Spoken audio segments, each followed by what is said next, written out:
ఏమిటి చంద్ర నువ్వు అనేది? అవును నాన్న, ఫారిన్ నుంచి వచ్చిన డాక్టర్తో మాట్లాడాను. త్వరలోనే అమ్మ కంటి ఆపరేషన్ అన్ని ఏర్పాట్లు చేస్తానన్నా.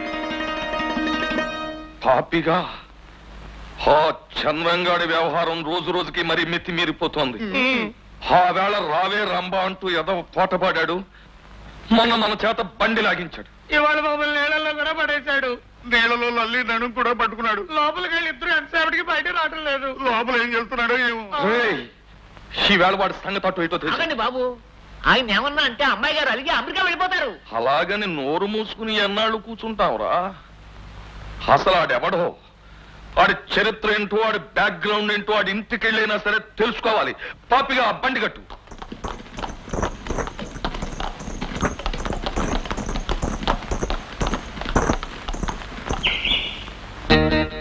చూడమ్మా, చంద్రం ఇల్లిదేనా?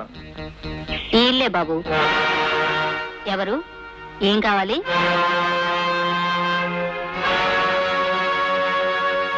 ఏమిటి? చంద్రం తల్లి పార్వతమ్మ? అమ్మ నాయనోయ్, కొంప మునిగిందని బాబాయ్. చంద్రం కోరిక తీర్చడానికి మీరు ఈవిడికి చూపు తెప్పించారనుకోండి, ఈవిడ మిమ్మల్ని చూసేస్తుంది. మిమ్మల్ని చూసేసింది అనుకోండి, మీ పాత కదంతా ఇంటర్వెల్ లేకుండా కొడుకు చెప్పేస్తుంది. కొడుకు చెప్పేసింది అనుకోండి, వాడు మీ బ్రతుక్కి సుఖం లేకుండా సమాప్తం చేసేస్తాడు. మిమ్మల్ని సమాప్తం చేసేసాడు అనుకోండి, ఇక మిమ్మల్ని ఇంటికి తీసుకెళ్లకుండా సరాసరి జట్కా బండి మీద వల్లకాటికి నేను పట్టించే వస్తుందండి బాబు. ప్రాణం పోయినా దానికి చూపు రానివ్వను. వెంటనే వెళ్లి వాడి ఉద్యోగం పీకి పారేస్తాం. ఎదురు తిరిగితే వంకర మాటలు మాట్లాడకు. నాకు సిర్రెత్తిందంటే నీ బుర్ర గుర్రె. వర్మగారు పైన ఉన్నారండి. ఆగు. ఇదిగో ఏమిటిది? 10,000 రూపాయల డబ్బు, నిన్న ఉద్యోగంలోంచి తీసేసిన ఊస్టింగ్ ఆర్డర్. ఉద్యోగంలోంచి ఎందుకు తీసేశారు? నీ అవసరం మాకు లేదు గనక. కానీ ఉద్యోగంలో చేరే ముందు నా అవసరం ఏమిటో చెప్పాను, మర్చిపోయారా? గుర్తుంది గనకే ఆ 10,000 ఇచ్చాను. నేను ఆ రోజు మిమ్మల్ని అడిగింది ఈ డబ్బు కాదు, మా అమ్మగారి కంటి ఆపరేషన్ అయ్యే ఖర్చు భరించాలి అని చెప్పాను. ఇప్పుడు నా దగ్గర నువ్వు ఉద్యోగస్తుడివి కాదు కనుక కండిషన్ రద్దయిపోయి. అడ్డంగా మాట్లాడితే నీ లైఫే రద్దయిపోతుంది. ఓయ్, నాకు చెర్రెత్తిందంటే సెంటర్ లో నీ శిలా విగ్రహం కట్టించేస్తాను. నాకు చెర్రెత్తిందంటే నీ శిలా విగ్రహానికి నీ చేతే చందా కట్టిస్తాను. నువ్వు ఆగమ్మా.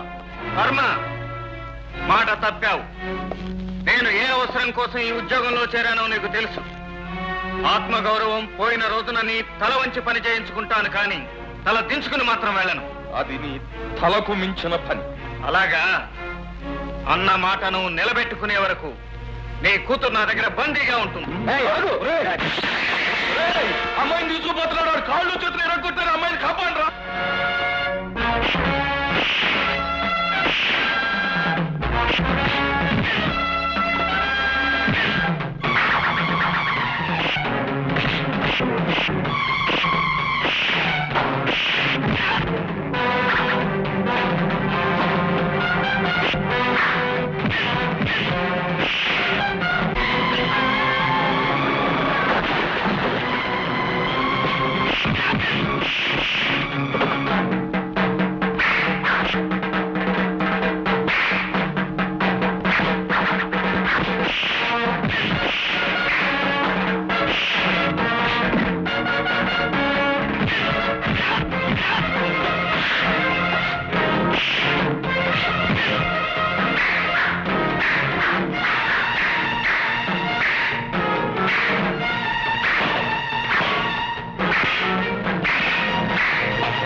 కూతుర్ని తీసుకుని గడప దాటి వెళ్ళలేవు.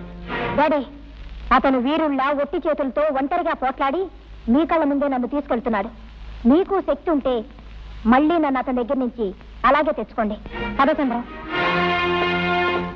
నువ్వేం భయపడబోకు మామయ్య, వీరులు మేమిద్దరం ఉన్నాగా. కింద మీద పడైనా సరే లల్లిని మేము తీసుకొస్తాం. దానికి కావలసిన ప్లాన్ నేను వేస్తాను. పదండి. అగ్గి పెట్టుందా? ఉంది. వద్దు, ఇవ్వద్దు.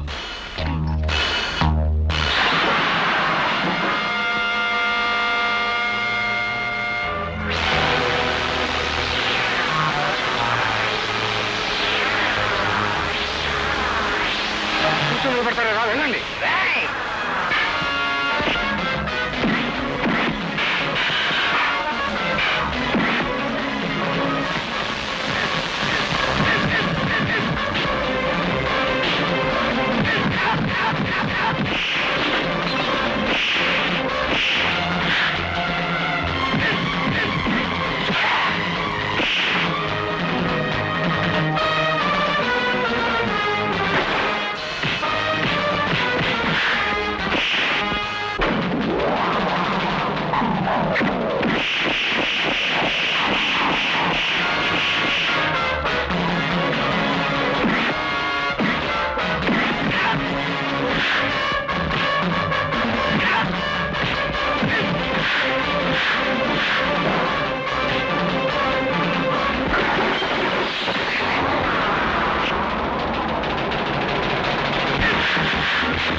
అమ్మో అమ్మో, నా బిజినెస్ నోట్లో మట్టి కొట్టాడమ్మా. ఇప్పుడు నేనేం చేయనమ్మో? నా బతుకంతా పోయిందమ్మో.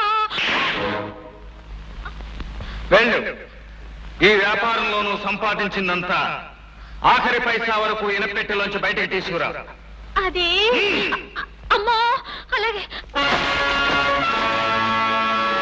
చూడండి, ఎవరికి కావలసిన డబ్బు వాళ్ళు తీసుకోండి. గతాన్ని మర్చిపోండి, భవిష్యత్తును బాగు చేసుకోండి. దేశానికి తూర్పు, పడమర, ఉత్తరం, దక్షిణం అని 4 దిక్కులున్నాయి. వాటిల్లో మీ ఇష్టం వచ్చిన దిక్కుకు వెళ్ళిపోండి. కానీ ఇలాంటి దిక్కుమాలిన కొంపలకు మాత్రం వెళ్ళకండి. చూడు, ఈ రోజు నుంచి నువ్వు ఈ వృత్తి చేయటం మానేస్తున్నావు. కూలి చేసుకుని బ్రతుకుతున్నావు.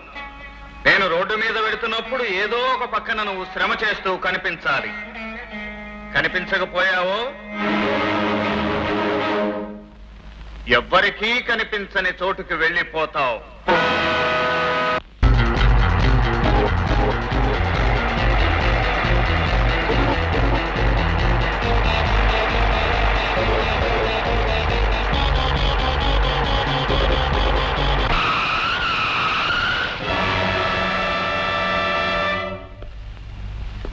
మిస్టర్ జమదగ్ని, తప్పించుకోవటం మీ నేరస్తులకు అలవాటైతే పట్టి బంధించడం మా చట్టానికి అలవాటు. మిస్టర్ ఇన్స్పెక్టర్, నేరస్తుడన్నందుకే ఒకసారి మందలించి వదిలేశాను.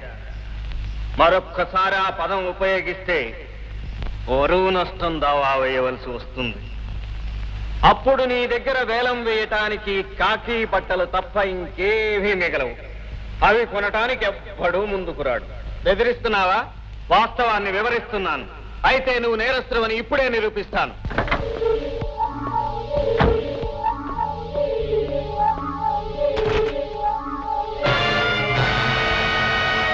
ఏమిటిది? నీ కారు డిక్కీలో శవాన్ని పెట్టుకుని నన్ను అడుగుతున్నావా? నన్ను నేరస్తుడిగా నిరూపించడానికి ఎవరో ఇది ఏర్పాటు చేస్తే నువ్వు మూర్ఖంగా నా వెంట పడ్డావు. షడప్! ఇతన్ని హత్య చేసినందుకు నిన్ను అరెస్ట్ చేస్తున్నాను. తర్వాత నువ్వే బాధపడతావు.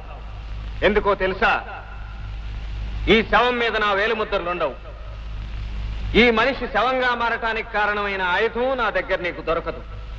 కనీసం ఈ మనిషికి నాకు ఉన్న సంబంధం ఏమిటో కూడా నువ్వు నిరూపించలేవు. అప్పుడు నాకు బదులు నువ్వు జైలుకి వెళ్ళవలసి వస్తుంది వాన వాన వెల్లువాయి వాయి వాయి వాయి వాయి కొండ కోన తుళ్ళిపోయి పోయి పోయి పోయి చెలియ చూపులే చిలిపి జల్లులై మేను తాకగా ఏదో ఏదో ఏదో హాయి